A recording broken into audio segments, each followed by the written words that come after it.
So our last example then for section 1.3 will be as follows. We're going to try to integrate the arc cosine of x divided by the square root of 1 minus x squared. Now, it's definitely not an elementary integral, not with that quotient and the composite function in the denominator. You might think, well, composite function is u substitution appropriate here. And in that case, typically, we choose u to be the interior function, so we'd set u to be 1 minus x squared.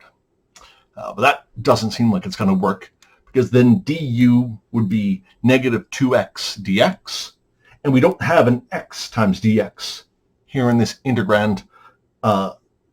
We've got an arc cosine x, but of course we can't pull that x out. And then on top of that, we'd have to figure out how to rewrite arc cosine x in terms of u, which doesn't seem like it would be straightforward either. But hang on now. When we were talking about u substitution in section 1.2, we acknowledged that sometimes it can be applied in ways other than that typical letting u be the interior function approach. What we really just need is an expression whose derivative, maybe without a constant factor, is also there in the integral. And that's certainly true because, well, like we said right off the top in this section, the derivative of arc cosine x is negative 1 divided by the square root of 1 minus x squared. So let's give that a go. Let's let u be arc cosine x. So du is negative 1 over the square root of 1 minus x squared dx. And then we'll divide that negative 1 across. Well, dividing by negative 1 is the same thing as multiplying by negative 1. So then negative du would be positive 1 over the square root of 1 minus x squared dx. And that actually puts us in great shape, because that means then that integral is going to become, instead of the expression we started with, the numerator, the arc cosine x, that just becomes u, and everything else, the 1 over root 1 minus x squared times dx, that all becomes negative du. So in other words, this is just the integral of u times negative du. And of course, I can bring the negative out because it's constant. So this is one of our common integrals.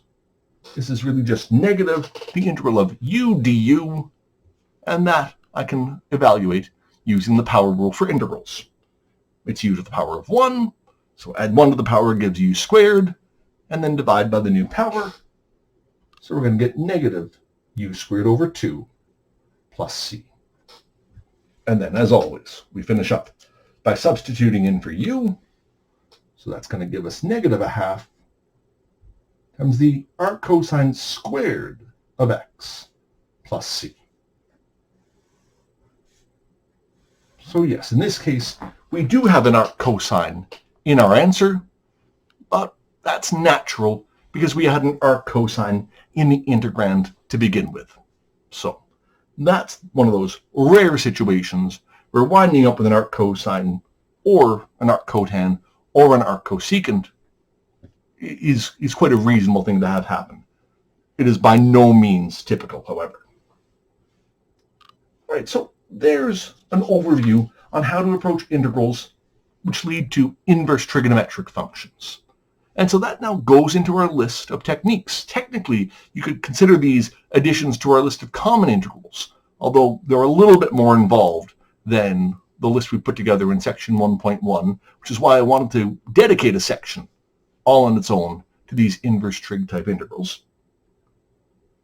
To finish off Unit 1 then, we're going to introduce another brand new technique for integration, because there's still a huge number of functions that we can't yet integrate. U substitution had the characteristic that it could be applied to a very diverse array of functions, like the example we just saw. The same will be true of the next technique, which is called integration by parts.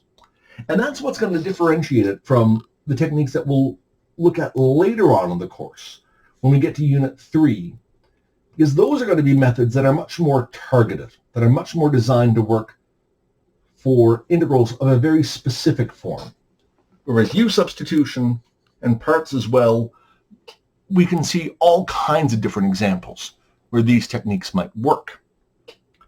And in fact, much like U substitution, integration by parts comes from looking at one of our common differentiation results and trying to figure out how to obtain some information about integration from it.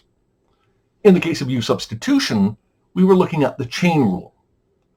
And it took some work, but that led to that method, which leaves the product rule and the quotient rule as the other two big differentiation results that we haven't really been able to figure out a way to get them to tell us anything about integration. And in the case of the quotient rule, let's be honest, the quotient rule is pretty horrible. I'm sure there is a way to manipulate that to get some information about an integral, but the integrals for which that would apply would probably be such a specific form and probably so very difficult to recognize that it's not something I've ever seen done. I'm sure somebody somewhere has done it, but I doubt it has a whole lot of broad applicability. But what about the product rule? Product rule's not so bad. Maybe that can be worked with in order to give us a useful integration result.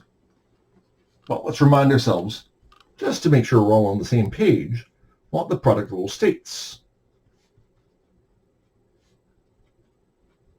It says that if we've got two functions, let's say f and g,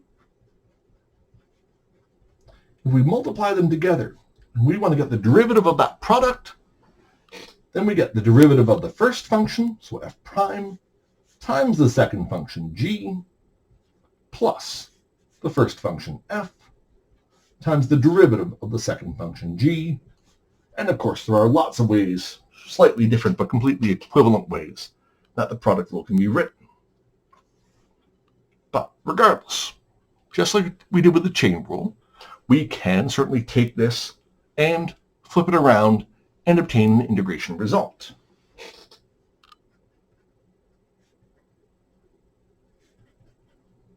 So this means that the integral of the right-hand side here, the integral of f prime times g plus f times g prime,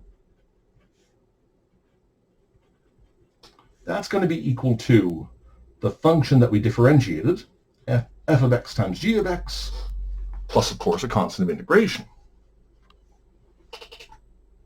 Now, is there much we can do with that directly? Doesn't seem like it, because in order to use this, we'd have to recognize that our integrand has exactly this form. It would have to have this sum of two products where whatever function is here, its derivative is here, and whatever function is here, its derivative is here. That doesn't seem like it's going to happen very often.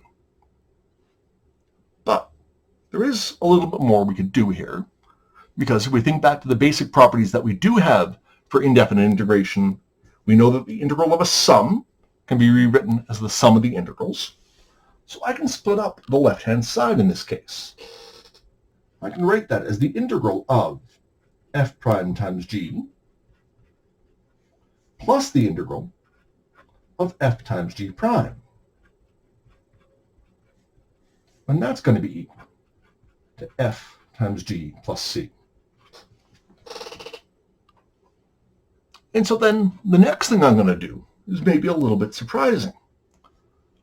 What I'm going to do is, instead of trying to use this and identify an integral as somehow fitting into this kind of scheme, I'm going to take one of these integrals and bring it over to the right-hand side.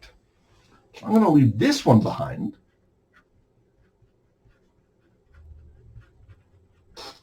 What this tells me is that the integral of f prime times g can be written as f of x times g of x minus the integral of f times g prime. And here I haven't written the plus c down again because we'd have a constant of integration coming out of that integral. So I've basically absorbed that back in here just for simplicity, so that I'm not writing down extra stuff that I don't strictly speaking need. Now, is that a useful result? Well, what it tells us is that if we've got an integral, and if we've got a product of two things, an expression g and another expression that we can easily integrate, or even more simply anti-differentiate to get f, then we could replace the integral that we're given, that presumably we can't integrate by any other method, with a product minus a new integral.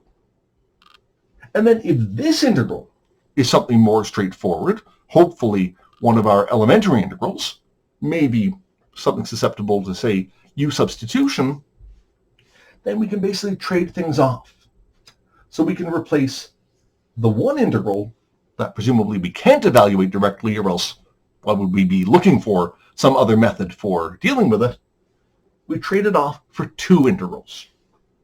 One integral to go from f prime to obtain f, and then the second integral is whatever the integral of f times the derivative of this expression times g prime happens to be. That's the basics of integration by parts, and we'll explore this more in the next video.